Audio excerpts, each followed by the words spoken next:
L'actualité de la santé maintenant avec le docteur Kierzek. Bonjour Gérald. Bonjour Samuel. Alors ce matin, vous nous parlez des allergies alimentaires. D'abord, dites-nous quels sont les symptômes.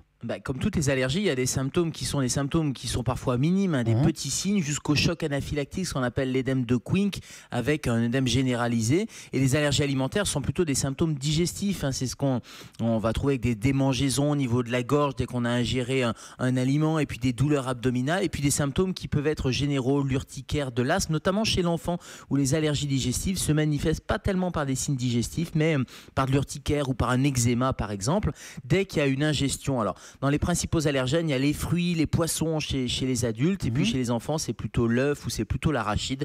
Dès qu'on va consommer quasiment quelques molécules, eh bien, il peut y avoir quelques symptômes. Et Gérald, quels sont les premiers réflexes à avoir en cas d'allergie alimentaire? Le premier réflexe, c'est déjà de se dire c'est grave ou c'est pas grave. Et c'est grave quand il y a un édème généralisé ou des difficultés respiratoires ou une crise d'asthme ou un malaise. Là, il ne faut pas attendre. Dès qu'il y a ces premiers symptômes, on appelle le 15 sans hésiter. Et puis quand il n'y a pas de signe de gravité, ce qui va être important surtout, c'est de repérer que c'est une allergie alimentaire, et donc repérer l'aliment et consulter un allergologue qui va lui faire des tests, parce que l'objectif, ça va être évidemment d'éviter de reconsommer cet aliment. Mais parfois, c'est une véritable enquête alimentaire à la Sherlock Holmes pour savoir qu'est-ce qui a provoqué ces symptômes.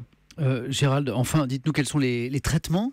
Alors, il y a le traitement d'urgence, on a tous vu ces stylos d'adrénaline quand l'allergologue a prescrit un stylo d'adrénaline. C'est le traitement en cas d'urgence, donc il faut vraiment l'avoir toujours sur soi. Là, il y a les départs en vacances. Il faut évidemment l'emmener en vacances, à la campagne, dans la voiture, vraiment de partout.